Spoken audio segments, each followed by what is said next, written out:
Hey guys! So I realized it's been a very long time since I've done a Books of All Kinds episode within my series, so I thought it'd be the perfect time to sit down and recommend some awesome books to you guys. For those of you who are new to my channel and have just subscribed, this is a series I created where you guys get to control what type of YA books I talk about. Whether you like vampires, zombies, witches, action, anything like that, you guys can leave it in the comments, vote, and it might just be featured in one of these videos. In the last episode, I talked about my favorite summer books, and you guys left a total of 251 votes, so thank you so much, I really appreciate it. So when you guys voted last time, those 251 votes went towards 5 different genres. Those were scary, action, contemporary, tearjerkers, and fairy retellings. And the one that came in first place with a total of 92 votes was fairy retellings, which is why I'm talking about it in this video.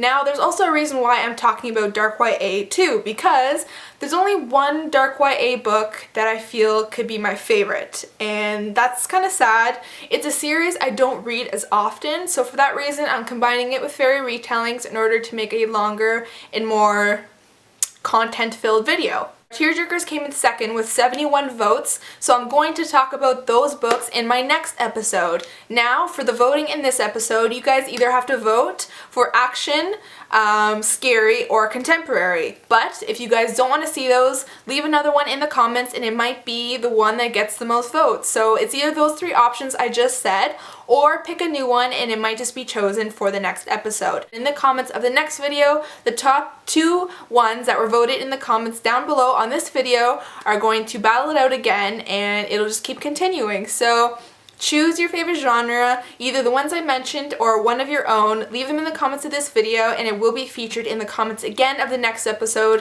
when I talk about tearjerkers. Put it in the comments, don't forget, and I will tally them up and you guys will find out in the next episode which 2 got the highest. So now that's all out of the way and I can get started with this video, and I'm going to start by talking about my favorite fairy tale retellings. So Fairytale retellings is where an author takes a classic, really popular fairy tale and makes it his or her own. So I feel like these books are my favorite and I'll let you guys know why.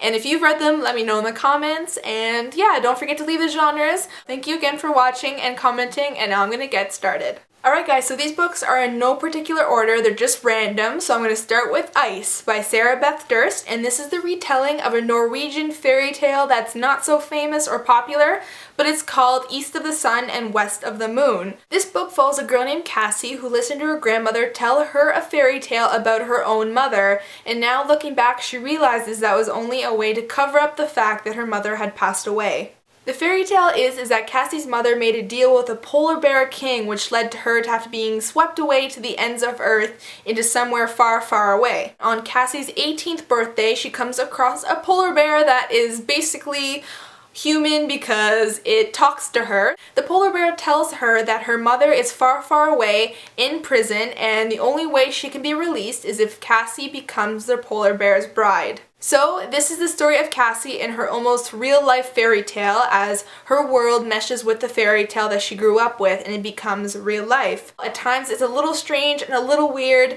but the writing, the story, and the descriptions are breathtaking and absolutely beautiful. The setting and the scenery is fantastic and it will literally take your breath away. And what Cassie has to do is something I've never experienced before, and I think you guys should experience for yourself. It was a joy to read, I really enjoyed it, and I think you guys will too. The next fairy retelling I'm going to talk about is Entwined by Dixon, and this is a retelling of the classic fairy tale known as The 12 Dancing Princesses. This book follows a girl named Azalea, who is the oldest of 12 daughters to the king and the queen. So Azalea and her sister's lives are all turned upside down, and that leads them to discover an alternate world in their very own home. Every night they enter an alternate world and they meet the Keeper, who has more up his sleeve than they will ever know. This story does a beautiful job of transporting you into not only the world of the princesses, but also the alternate world that is full of fantasy elements and really cool details. Dixon's writing is really simple but also very elegant in a way, and allows you to believe in the characters and the story itself. It's enchanting, it's wonderful, it's just gorgeous altogether.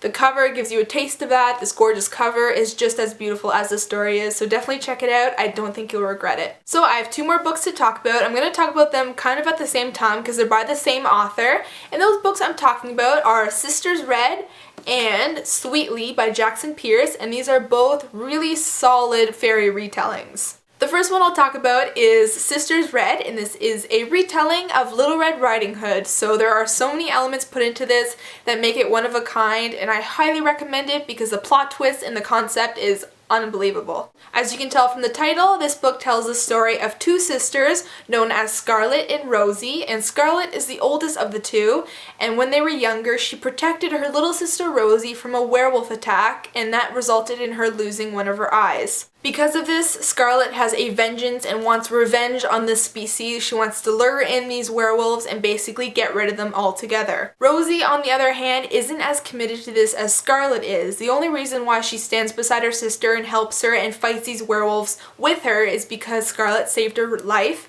and she feels that she's in debt to her sister. She feels also that there's a world outside of doing this and she wants something more than just fighting werewolves. So this is the story of two sisters who are ultimately caught in a world where they are the prey and the werewolves are the ultimate predator. They are kick-butt characters, they have weapons, they have a hatchet, they are seriously awesome and can kick some serious werewolf butt. There's some romance thrown into here, so if you like that as well, definitely give it a try. It's a solid, well thought out read that I think you guys should all try out and check out because it's great. Alright, so the next book was Sweetly by Jackson Pearce, and this is a retelling of Hansel and Gretel, and I have to admit it wasn't as good as Sisters Red, but I did like the unique elements put into this and the way it played out throughout the whole novel. So this book tells the story of two siblings, Gretchen and Ansel, and when Gretchen was younger, her twin sister was taken away in the forest by an unknown predator or monster, and for the longest time they've believed the forest has held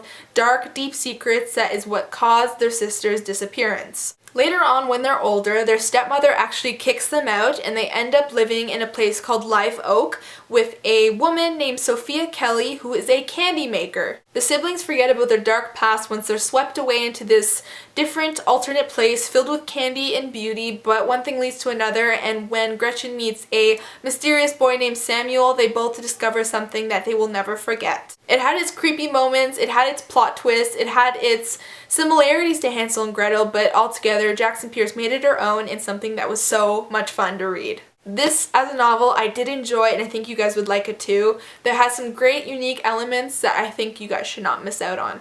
Alright guys, so the last fairy retelling I'm going to talk about is Cinder by Marissa Meyer, and I've literally talked about this book so much. You guys are probably annoyed with me, but I will talk about it again because this is literally one of the best fairy retellings I've ever read. So this book is a retelling of Cinderella, and I recently just got the sequel, and this includes a retelling of Little Red Riding Hood involved with the plot of this one. Basically, it follows a girl named Cinder who is a cyborg living in New Beijing. This takes place in a futuristic society where the people see Cinder as a burden to society, so they don't like her. Just like Cinderella, she has an evil stepmother and sort of some evil stepsisters, but other than that, everything is really unique and its own. But there is a prince as well. His name is Prince Kai, and their relationship leads to the main conflict within this story and the awesome, awesome plot twists. Don't think that it's really similar to Cinderella because it isn't whatsoever. There's so many twists in this that it's hard to describe because I don't want to give anything away, but know that this is so unique, it's wonderful, it's so well thought out, and just fantastic. Cinder is one of my all-time favorite characters. She's fantastic, she's strong, and even though there's so many people putting her down, she's able to pick herself back up, start over again, start fresh, and just have her head held up high. So I love her for that, and I think you guys will love her too. So now I'm going to be talking about my favorite dark YA book, and like I said, the thing with dark YA is that I don't read a lot of it. Really, I've only read one book, and this book I'm going to show you is really good, but it's the only book I've read, and so for that reason I can't talk about a lot. But if you have any recommendations for me, please leave them in the comments. I would appreciate it so much because I do want to get into this genre a little bit more. It's just that I don't know which books would be good for my preference at all. So the book I'm talking about is Break by Hannah Moskowitz, and yes, this is practically the only dark YA book I've read. This book follows a boy named Jonah whose mission is to break every single bone in his body because the saying goes is that when your bone breaks, it will grow back stronger. In Jonah's life, he feels he needs this extra strength for not only himself, but his family members as well. Breaking and healing is the only way he can deal with the stress within his life, and this whole way he feels like he needs to achieve more strength is what teaches you about being stronger yourself and how to overcome these obstacles. This is a great story with a great moral. I did enjoy it. It's not something I loved, but for a dark YA book, I think it's really solid. It had great potential in the beginning and it proved to be good in the end, and for that reason I'm talking about it now. I heard great things about it, so I got it, and when I read it I was pleasantly surprised. So if you have any recommendations for me about dark YA books, please let me know. I would love to hear them. It's just that I'm not sure what to read. There's so many out there, it's just that their plot doesn't sound like something I would enjoy.